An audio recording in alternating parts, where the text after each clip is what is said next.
मंडळी नमस्कार. दिवाळी म्हणजे फक्त झगमग, रोषणाई आणि फराळच असतो का? की दिवाळी म्हणजे परिस्थितीवर मात करून हसणाऱ्या चेहऱ्यांची एक कहाणी असते. अशीच एक कहाणी आज आपल्या सगळ्यांसमोर घेऊन आलेलो आहे. ही कविता आहे श्रीमती कल्पना दिलीप म्हापुसकर, राहणार मीरा रोड, या संवेदनशील लेखिका आणि कवयित्री यांची. कल्पदीप हा त्यांचा प्रकाशित कविता संग्रह. रॉकेल या लघुपटातून व्यक्त झालेली त्यांची कथा.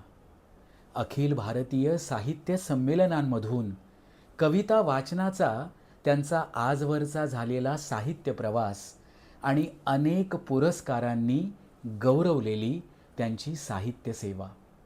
खऱ्या अर्थानं आजची कविता जी आहे ती डोळ्यात पाणी तर आणतेच, पण त्याबरोबरच मनामध्ये माणुसकीसुद्धा जागवते.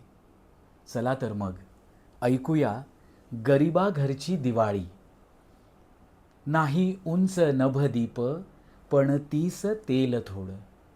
नाही उंच नभदीप पण तीस तेल थोडं. तम प्रकाशण्या जरा रातीसाठी मान गोड. तम प्रकाशण्या जरा रातीसाठी मान गोड. माय बापाच्या शब्दात लाडू करंजीची गोडी. माय बापाच्या शब्दात लाडू करंजीची गोडी. वळे रुसून फुगून ओल्या चुलीची बोबडी. वळे रुसून फुगून ओल्या चुलीची बोबडी. नयनाच्या डोहामध्ये आसवांचे चंद्र तारे. अरे नयनांच्या डोहामध्ये आसवांचे चंद्र तारे. सोड पण त्या पोशाख मुखी स्मिताचे फवारे. सोड पण त्या पोशाख मुखी स्मिताचे फवारे. झुंजू मुंजू प्रहरात होते पहिली आंघोळी. झुंजू मुंजू प्रहरात होते पहिली आंघोळी. तेल उटणे अत्तर नसे दारात रांगोळी. तेल उटणे अत्तर नसे दारात रांगोळी.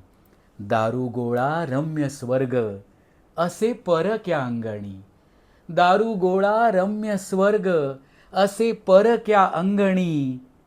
झोपडीच्या छतातून लख प्रकाश चांदणी. झोपडीच्या छतातून लख प्रकाश चांदणी. लाडू चकली चिवडा सारा फराळ अभाव. लाडू चकली चिवडा सारा फराळ अभाव. घरी गरिबा दिवाळी अर्धा चहा एक पाव. घरी गरिबा दिवाळी अर्धा चहा एक पाव.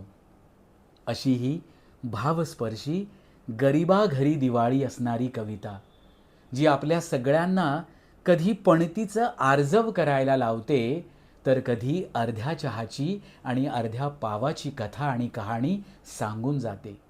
अशीच तुमची एखादी रचना या स्वरातून यावी असं जर वाटलं तर मला कमेंटमध्ये नक्कीच कळवा.